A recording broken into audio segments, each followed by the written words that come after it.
This story is about two people who have recently died and are standing between two worlds.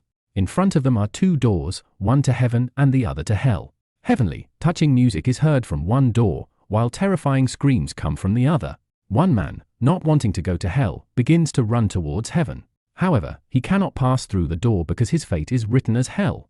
This is a scene from a French horror fantasy film called Pandemonium, which was released in 2023. The film's story revolves around a man who ends up in hell. It begins with a man named Nathan who is found unconscious on a desolate road among yellow mountains. When he comes to, he sees that his car is severely damaged, but strangely, he has not a scratch on him. Nathan is relieved, but realizes he is not alone. Another man, Daniel, whose bike Nathan had collided with, is also there. Nathan apologizes and asks if Daniel is hurt. Daniel, astonished, asks if Nathan has seen the condition of his bike and if he remembers anything after the accident. Nathan explains that he hit his head hard on the dashboard but survived. Daniel then says, "Do you still not understand that we are dead and are now spirits?"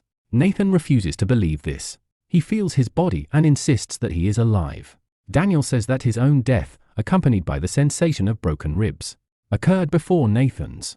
Daniel adds that his wife will be very sad to hear about his death, but Nathan is confused about his own life.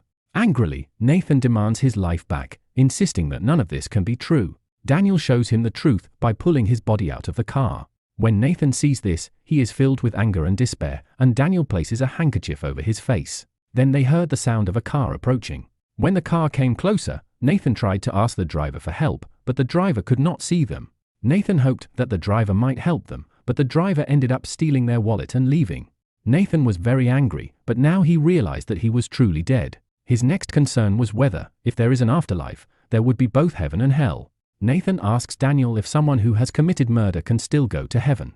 Daniel, surprised, asks whose blood Nathan is referring to. Nathan explains that he had killed his wife because she was very ill and in pain. Daniel then understands why Nathan had not mentioned his wife before. At that moment, Daniel hears a melody that Nathan cannot hear. They see a door ahead, which is the door to heaven. Daniel is pleased because the melody indicates heaven. But suddenly, another door appears behind them, which is the door to hell. Nathan hears horrifying noises from hell. Daniel says it is clear from the noises that Nathan will go to hell while he will go to heaven. Before Daniel can pass through the door to heaven, Nathan pushes him and tries to pass through the door himself, but fails, leaving him disheartened. Daniel explains that there is no other way now. Nathan apologizes for the accident. Daniel says it was not his fault, he was watching a child playing on the road. They hug each other, and Daniel prepares to enter heaven's door. But he too cannot pass through it. Astonished, he asks why this is happening. At that moment, a little girl appears, asking about her mother. This is the same child Daniel had seen before the accident, but he did not know that she had also been killed by his bike. The girl says that because of them, her life was lost, and now they will both go to hell. The girl starts screaming, so he picks up that girl and throws her into heaven. Daniel is disheartened because he too must go to hell. He says that no one will come to throw them into hell, but Nathan kicks him inside, not ready to go himself. At that moment, a terrifying demon comes to take him, and in fear, Nathan goes inside on his own. Inside, Nathan sees many people lying unconscious on the ground, including a small child. Nathan cannot understand why the innocent child is in hell. He takes the child's hand and tries to find out what happened to her. The child's name is Janie. Janie had done something very terrible to her family, which led her to be in prison. A therapist asks her why she did it. Janie explains that she hated her sister. In reality, Janie had been seeing frightening things, which made her behavior strange. Her father was scared of her and wanted to send her to a hospital for treatment, but her mother always said that Janie was fine. In a flashback, Janie is shown as a daughter of a wealthy family. One morning, when she went to search for her parents in their room, she found their bodies. However, Janie was neither surprised nor saddened by this. She immediately went to the kitchen, made some jam toast, and went to a cave where Tony the monster lived. Tony was a monster that looked like a human and was also Janie's friend. Janie asked Tony why he had killed her parents. Tony said he hadn't done it, but Janie scolded him for lying and said that now that her parents were dead, he didn't need to stay hidden in the cave anymore. She invited him to live in her house. Tony was happy because he could not leave the cave. Bringing him home, Janie asked Tony to take a bath, which he enjoyed very much. Janie was also happy because now she could do whatever she wanted, with no one alive to stop her. Later, Janie told Tony to take the bodies upstairs. But then she thought she should say a final goodbye to her parents. So, she took their bodies to the theater, where she planned to perform a play with Tony. Janie brought Tony on stage and declared that people should see that this monster had killed her parents and should be hanged. Tony, wearing a noose around his neck, said his name was Tony the Monster and that he hadn't done it. Then, he was hanged. After the theater, Tony took the bodies upstairs and hid them under the bed. Janie jumped on the bed, very happy. Later, it's revealed that Janie was the one who entered her parents' room at night with a knife. Tony realized that he couldn't see himself in the mirror. Janie said it was good for him not to see himself. This suggests that Tony was a figment of Janie's imagination and was, in fact, her dark side. In reality, Janie had killed her parents.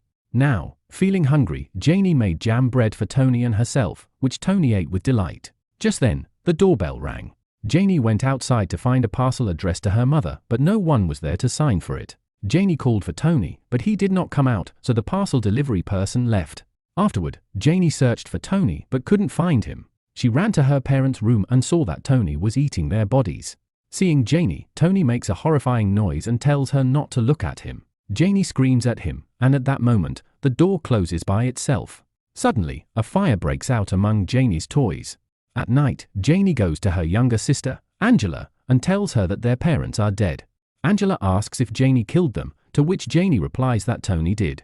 Angela then asks if Tony will kill her too, and Janie says yes. Angela asks if she can finish her drawing first, but Janie says no, as Tony is hungry. Janie then takes Angela to the kitchen and locks her in the oven.